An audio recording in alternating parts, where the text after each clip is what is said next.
Assalamualaikum warahmatullahi wabarakatuh. Salam sehat dan penuh semangat untuk Bapak dan Ibu yang saya hormati. Setiap pagi, sebelum suara ayam terdengar, sebelum langit benar-benar terang, saya sering melihat banyak lansia duduk tenang di beranda rumah. Di tangan mereka, segelas kopi hitam hangat mengepul pelan. Aroma khasnya menyatu dengan udara pagi, membawa ketenangan yang tak bisa digantikan oleh apapun. Bagi sebagian besar Bapak dan Ibu, kopi bukan sekadar minuman. Itu adalah momen sakral, ritual kecil yang mengawali hari dengan perasaan utuh, hangat, dan damai. Tapi, apakah momen ini masih aman bagi tubuh di usia 60 tahun ke atas? Perkenalkan, saya Dr. Rahmat Widodo. Selama lebih dari 30 tahun mendampingi para lansia di berbagai daerah Indonesia, saya belajar satu hal penting. Menjaga kesehatan tidak selalu butuh perubahan besar. Terkadang cukup dengan memahami kembali kebiasaan kecil yang sudah akrab dalam hidup kita, seperti secangkir kopi pagi. Namun, belakangan ini saya sering mendengar pertanyaan dari pasien-pasien lansia di klinik. "Dok, apa saya harus berhenti minum kopi?" Katanya kopi bikin lambung sakit, bikin tubuh dehidrasi, bisa mempercepat pengeroposan tulang. Beberapa bahkan mengaku mulai merasa bersalah setiap kali menikmati secangkir kopi pagi mereka. Pertanyaan itu sangat manusiawi, karena kita semua ingin menjaga kesehatan seiring bertambahnya usia. Tapi ada satu hal yang jarang dibicarakan. Ternyata, kopi bisa menjadi sahabat bagi otot dan tubuh lansia jika kita tahu cara menggunakannya dengan benar. Bukan dengan mengganti kopi, bukan juga dengan menambah obat-obatan mahal. Cukup dengan menambahkan 1 atau 2 bahan alami yang sederhana, bahan-bahan yang sudah Bapak Ibu kenal sejak lama. Kopi pagi itu bisa berubah menjadi pelindung otot yang diam-diam bekerja menjaga kekuatan tubuh kita setiap hari. Bapak dan Ibu pernah merasa otot kaki cepat lelah meskipun hanya berjalan sebentar? Atau lutut terasa goyah saat bangun dari duduk? Itu mungkin bukan karena usia saja, tapi karena tubuh kita kehilangan massa otot sedikit demi sedikit setiap tahun, suatu kondisi yang disebut sarkopenia. Kabar baiknya kita bisa memperlambat proses itu, bahkan bisa mulai pagi ini juga, tanpa harus merombak gaya hidup besar-besaran. Hanya dengan 1 cangkir kopi yang sedikit ditambah bahan alami tertentu, kita bisa menjaga otot tetap kuat, sendi tetap lentur, dan langkah tetap mantap hingga usia lanjut. Di video ini, saya akan ajak Bapak Ibu mengenal 4 bahan sederhana yang bisa ditambahkan ke dalam kopi pagi, agar tubuh tidak hanya terjaga dari rasa kantuk, tapi juga dari kehilangan kekuatan yang diam-diam mengintai di usia 60 tahun ke atas. Kita mulai dari yang pertama.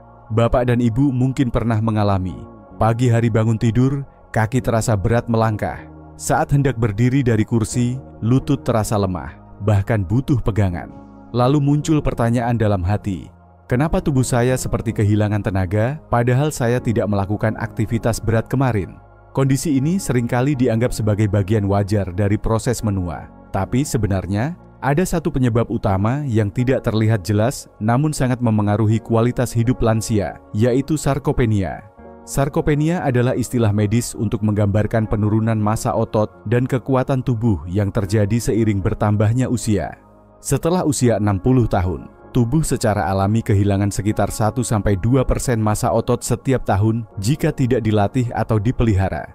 Akibatnya otot menjadi lemah, koordinasi menurun, dan risiko jatuh pun meningkat. Sarkopenia bukan hanya membuat tubuh lemas, ini juga berdampak pada metabolisme, kestabilan hormon, bahkan kemampuan tubuh dalam melawan peradangan dan penyakit kronis. Yang lebih mengkhawatirkan, kehilangan otot seringkali terjadi diam-diam, tanpa disadari sampai akhirnya Bapak Ibu sulit naik tangga, mudah tersandung, atau tidak bisa berjalan jauh seperti dulu. Data dari Fakultas Kedokteran Universitas Gadjah Mada menunjukkan bahwa hampir 1 dari 2 lansia di atas usia 65 tahun di Yogyakarta memiliki gejala kelemahan otot ringan hingga sedang. Sayangnya, banyak yang tidak menyadari kondisi ini karena tidak terasa sakit, tidak demam, tidak ada gejala mencolok. Tapi bukan berarti kita harus pasrah. Sarkopenia bisa dilawan, bisa diperlambat, bahkan bisa dipulihkan, asal dilakukan dengan cara yang tepat dan konsisten. Salah satunya dimulai dari cara kita memulai pagi, bukan hanya dengan secangkir kopi, tapi dengan secangkir kopi yang ditingkatkan manfaatnya secara alami. Di bagian selanjutnya, saya akan ajak Bapak Ibu mengenal cara sederhana untuk membuat kopi pagi menjadi minuman yang tidak hanya menghangatkan hati, tapi juga menguatkan otot.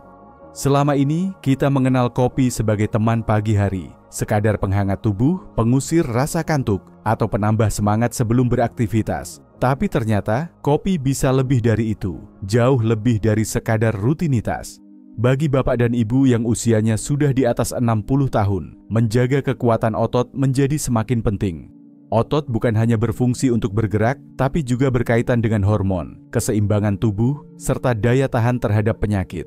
Yang menarik, kekuatan tersebut bisa mulai dijaga melalui cara kita menikmati kopi setiap pagi. Caranya pun sederhana, cukup dengan menambahkan bahan-bahan alami yang sudah sangat akrab di dapur. Misalnya, sedikit minyak kelapa murni yang biasa digunakan untuk memasak, 1 butir telur ayam kampung rebus yang kerap disantap di pagi hari, parutan jahe atau bubuk jahe yang memberikan kehangatan di tenggorokan, dan sesendok kecil selai kacang tanpa gula yang biasanya tersedia di rumah untuk keluarga. Kopi yang setiap pagi kita nikmati bisa menjadi sarapan ringan yang kaya manfaat. Bukan hanya membuat tubuh hangat dan mata melek, tapi juga membantu menjaga otot tetap kuat, hormon tetap seimbang, dan peradangan ringan dalam tubuh tidak berkembang diam-diam. Mari kita bahas satu persatu. Dimulai dari minyak kelapa murni, bahan yang mungkin sudah sering Bapak Ibu pakai, tapi belum tahu bahwa bahan ini bisa membantu menjaga kekuatan otot di usia lanjut. Saya ingat satu pasien saya di Temanggung, namanya Pak Umar, usianya 68 tahun. Ia datang ke klinik sambil tersenyum, lalu berkata, "Dok, kaki saya sekarang nggak cepat lelah seperti dulu.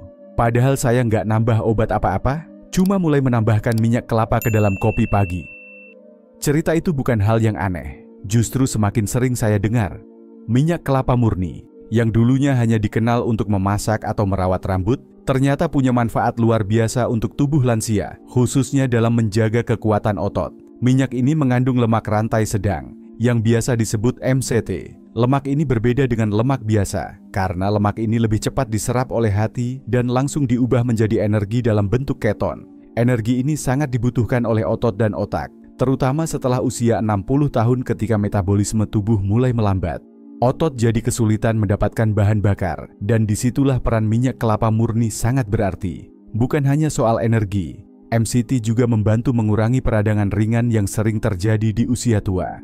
Menurut penelitian dari Institut Teknologi Pertanian Bogor, konsumsi rutin minyak kelapa murni terbukti membantu fungsi mitokondria, bagian dari sel yang bertanggung jawab memproduksi energi. Mitokondria yang sehat berarti otot yang lebih kuat dan tidak mudah lelah. Cara menggunakannya pun sangat mudah. Setelah kopi diseduh seperti biasa, tambahkan setengah sendok teh minyak kelapa murni dan aduk sampai tercampur rata. Bila sudah terbiasa, dosis bisa ditingkatkan menjadi 1 sendok teh setiap pagi. Rasanya tidak terlalu kuat, bahkan hampir tidak terasa karena minyak ini tidak memiliki bau menyengat seperti minyak kelapa biasa. Untuk bapak dan ibu yang baru pertama mencoba, saya sarankan mulai dari jumlah kecil dulu. Beberapa orang mungkin butuh waktu untuk beradaptasi dengan sistem pencernaannya. Tapi setelah tubuh beradaptasi, manfaatnya akan terasa, lebih bertenaga saat berjalan, tidak cepat capek saat berdiri lama, dan lebih ringan saat menggerakkan kaki. Bapak ibu sendiri bagaimana? Pernah mencoba tambahkan minyak kelapa murni ke kopi pagi? Atau mungkin baru pertama kali mendengarnya? Tidak ada salahnya mulai besok pagi, coba setengah sendok saja. Siapa tahu, ini jadi langkah kecil menuju tubuh yang lebih kuat dan ringan di usia lanjut. Di banyak desa di Jawa Tengah, termasuk tempat asal saya, telur ayam kampung rebus sudah seperti bagian tak terpisahkan dari sarapan pagi. Kadang dimakan dengan nasi hangat, kadang cukup ditaburi sedikit garam dan dinikmati bersama secangkir kopi.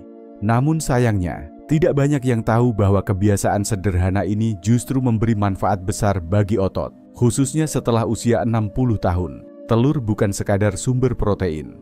Putih telurnya kaya akan glycine dan prolin, yaitu asam amino penting yang juga menjadi bahan dasar pembentuk kolagen. Kolagen selama ini hanya dikenal karena manfaatnya untuk kulit, padahal manfaatnya lebih dari itu. Di dalam tubuh lansia, kolagen sangat dibutuhkan untuk menjaga kekuatan serat otot, menjaga sendi tetap lentur, dan mempercepat pemulihan otot setelah bergerak.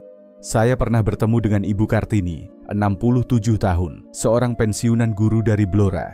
Ia sempat mengeluh sering nyeri di paha dan betis saat berjalan ke pasar. Setelah berdiskusi, beliau mulai rutin sarapan telur ayam kampung rebus setiap pagi, bukan digoreng dan bukan telur ayam negeri. 3 minggu kemudian beliau datang lagi ke klinik dengan senyum lebar. Sekarang saya bisa jalan kaki ke pasar tanpa berhenti setiap 50 meter, Dok." Hal seperti ini bukan kebetulan. Penelitian dari Fakultas Kedokteran Universitas Airlangga menunjukkan bahwa lansia yang mengonsumsi telur secara rutin sambil melakukan aktivitas ringan mengalami peningkatan massa otot dan perbaikan kekuatan tubuh secara signifikan dalam waktu 6-8 minggu. Jika Bapak Ibu ingin mencobanya, caranya sangat sederhana. Telur cukup direbus sampai matang sempurna, lalu bisa dimakan sebelum atau sesudah minum kopi pagi. Tidak perlu ditambah saus atau bumbu apapun. Dan bagi yang khawatir soal kolesterol, perlu diketahui bahwa 1 telur per hari masih dalam batas aman, terutama jika tubuh tetap aktif dan asupan makanan lainnya seimbang. Mungkin besok pagi, Bapak dan Ibu bisa memulai pagi dengan 1 telur rebus hangat. Tampaknya kecil, tapi dampaknya besar untuk menjaga kekuatan tubuh tetap stabil di usia senja. Tidak ada aroma yang lebih akrab di dapur orang Indonesia selain wangi hangat dari irisan jahe segar. Jahe sudah lama digunakan sebagai bahan jamu, penambah cita rasa masakan, dan obat tradisional untuk masuk angin. Tapi di balik kesederhanaannya, jahe juga menyimpan manfaat yang sangat penting untuk otot lansia, khususnya dalam mengatur gula darah dan menjaga fleksibilitas tubuh. Setelah usia 60, tubuh cenderung menjadi kurang sensitif terhadap insulin. Ini berarti glukosa dari makanan tidak dapat dimanfaatkan secara optimal, dan akhirnya justru menumpuk di dalam darah. Ketika insulin tidak bekerja maksimal, otot pun kekurangan energi dan perlahan jadi semakin lemah. Disinilah jahe berperan. Jahe memiliki senyawa aktif seperti gingerol dan shogaol yang terbukti membantu meningkatkan sensitivitas insulin dan mengurangi peradangan. Menurut penelitian yang dimuat dalam Journal of Ethnopharmacology tahun 2019, konsumsi jahe secara rutin dapat membantu menurunkan kadar gula darah puasa dan memperbaiki fungsi otot pada lansia dengan risiko diabetes. Saya teringat seorang pasien pria bernama Pak Mulyono, 72 tahun, dari daerah Sleman. Ia tidak pernah minum obat diabetes, tetapi gula darahnya mulai meningkat. Atas saran kami, beliau mulai mengganti gula pasir dalam kopi pagi dengan sedikit irisan jahe segar. Hasilnya, dalam 2 bulan, tidak hanya gula darahnya yang lebih stabil, tapi lututnya yang dulu sering nyeri juga terasa lebih ringan saat digunakan berjalan ke masjid. Jahe bisa digunakan dengan berbagai cara. Bapak Ibu bisa menambahkan 2 atau 3 irisan jahe segar langsung ke dalam kopi panas. Bisa juga menggunakan setengah sendok teh jahe bubuk jika ingin lebih praktis. Selain membantu otot, jahe juga memberi sensasi hangat yang nyaman di perut dan mengurangi rasa pahit kopi secara alami. Bagi yang belum terbiasa, rasanya mungkin sedikit asing di awal. Tapi banyak pasien saya akhirnya justru menyukai sensasi hangatnya, terutama saat udara pagi masih sejuk. Mungkin Bapak dan Ibu juga ingin mencobanya besok? Tidak perlu banyak. Cukup 1 atau 2 irisan saja dan rasakan bedanya setelah beberapa minggu. Di antara semua bahan yang bisa ditambahkan ke kopi, mungkin selai kacang terdengar paling tidak biasa. Namun disinilah justru letak keistimewaannya. Bukan hanya karena rasanya gurih dan mengenyangkan, tapi karena kandungan gizinya bisa menjadi kunci bagi lansia untuk menjaga hormon tetap seimbang dan otot tetap terjaga tanpa harus minum suplemen tambahan. Selai kacang, terutama yang tanpa tambahan gula atau garam, mengandung lemak tak jenuh tunggal dalam jumlah tinggi. Lemak jenis ini sangat penting bagi produksi hormon testosteron dan DHEA, 2 hormon yang secara alami mulai menurun setelah usia 60 tahun. Ketika kadar hormon ini turun, tubuh lebih mudah kehilangan massa otot dan makin sulit untuk mempertahankannya. Selain lemak sehat, selai kacang juga kaya akan vitamin E, magnesium, dan mangan. Vitamin E membantu melindungi otot dari kerusakan akibat radikal bebas. Magnesium penting untuk kontraksi otot dan membantu tubuh menggunakan insulin secara efisien. Sementara mangan berperan dalam produksi energi di dalam sel otot. Ketiganya bekerja bersama-sama untuk memperkuat otot dari dalam. Saya ingat seorang pasien bernama Ibu Sri Atun dari Bogor, yang usianya sudah 66 tahun. Ia sering merasa cepat lelah, bahkan hanya setelah menyapu halaman. Ia juga jarang makan pagi karena tidak selera makan. Kami menyarankan beliau menambahkan 1 sendok teh selai kacang tanpa gula ke dalam kopinya setiap pagi. 3 minggu kemudian beliau melaporkan bahwa tubuhnya terasa lebih kuat dan pagi-pagi tidak mudah lapar lagi seperti sebelumnya. Selain manfaat untuk otot dan hormon, selai kacang juga membantu menstabilkan kadar gula darah karena memperlambat penyerapan kafein. Artinya, efek kopi jadi lebih tahan lama tanpa menyebabkan jantung berdebar atau lemas setelahnya. Rasa kopi pun menjadi lebih lembut, agak creamy, dan cocok untuk bapak ibu yang kurang suka rasa pahit. Cara menggunakannya pun mudah. Setelah kopi diseduh seperti biasa, tambahkan 1 sendok teh selai kacang tanpa gula, lalu aduk hingga larut. Jika ingin, bisa dikombinasikan juga dengan irisan jahe atau sedikit bubuk kayu manis untuk rasa yang lebih kompleks. Beberapa pasien saya bahkan mulai bereksperimen mencampur 2 bahan sekaligus. Misalnya, minyak kelapa dengan bubuk jahe untuk rasa yang hangat dan bersih, atau selai kacang dengan bubuk kayu manis untuk lansia yang kurang suka rasa pahit. Silakan disesuaikan dengan selera dan kenyamanan pribadi masing-masing. Bagi yang belum pernah mencobanya, mungkin terdengar aneh. Tapi bagi tubuh yang sedang berjuang melawan kehilangan otot secara perlahan, 1 sendok kecil ini bisa memberi dukungan besar setiap harinya. Tidak mahal, tidak ribet, dan bisa dilakukan besok pagi juga. Siapa tahu, dengan secangkir kopi yang lebih bernutrisi, langkah bapak dan ibu ke depan terasa lebih ringan dan mantap. Bapak dan ibu yang saya hormati, menjaga kekuatan tubuh setelah usia 60 tahun tidak harus dimulai dari tempat fitness. Tidak harus membeli suplemen luar negeri yang mahal, apalagi mengubah pola makan secara drastis. Kadang, langkah pertama menuju tubuh yang lebih sehat justru bisa dimulai dari sesuatu yang sudah menjadi bagian keseharian, secangkir kopi di pagi hari. Kopi bukan musuh bagi lansia, selama dinikmati dengan bijak dan ditemani bahan-bahan alami yang mendukung tubuh. Tambahan kecil seperti minyak kelapa murni, telur rebus, jahe, dan selai kacang bukan hanya memperkaya rasa, tapi juga memperkaya manfaat. Dalam diam, mereka bekerja membantu otot tetap kuat dan hormon tetap seimbang. Tubuh pun jadi lebih bertenaga menghadapi hari-hari yang terus berjalan. Saya tidak mengajak bapak dan ibu untuk mengganti seluruh kebiasaan makan atau minum. Saya juga tidak menyarankan sesuatu yang sulit didapat atau terlalu mahal. Justru sebaliknya, saya ingin menunjukkan bahwa kekuatan dan kesehatan bisa dibangun dari hal-hal kecil yang sudah kita kenal sejak lama. Hal-hal yang terasa sederhana, tapi jika dilakukan dengan konsisten, bisa membawa perubahan besar. Kuncinya bukan pada seberapa cepat hasilnya terasa, tetapi pada seberapa rutin bapak dan ibu melakukannya setiap pagi. Karena tubuh yang kuat di usia lanjut dibangun dari kebiasaan kecil yang dilakukan terus-menerus, bukan dari perubahan besar yang hanya sesekali. Besok pagi, saat bapak dan ibu menyeduh kopi seperti biasa, cobalah pikirkan 1 bahan yang ingin dicoba lebih dulu. Mungkin setengah sendok minyak kelapa, atau sepotong kecil jahe, atau sebutir telur rebus sederhana. Lakukan perlahan, tanpa terburu-buru. Karena dalam setiap tegukan yang penuh kesadaran, ada niat untuk hidup lebih sehat, lebih kuat, dan lebih percaya diri di usia yang semakin matang. Namun sebelum menutup video ini, izinkan saya menyampaikan 1 catatan penting seputar konsumsi kopi. Meskipun kopi bisa menjadi sahabat yang bermanfaat untuk otot dan semangat pagi, tidak semua orang cocok mengonsumsinya. Bagi bapak dan ibu yang memiliki riwayat gangguan lambung seperti maag kronis atau GERD, sebaiknya tidak minum kopi dalam keadaan perut kosong. Waktu terbaik untuk minum kopi bagi lansia adalah setelah makan ringan atau sarapan pagi, sekitar pukul 7 hingga 9 pagi. Ini membantu menjaga lambung tetap nyaman dan tidak mengganggu kualitas tidur di malam hari. Bila perlu, bapak dan ibu bisa memulainya dengan minum air hangat lebih dulu sebelum kopi, agar pencernaan lebih siap.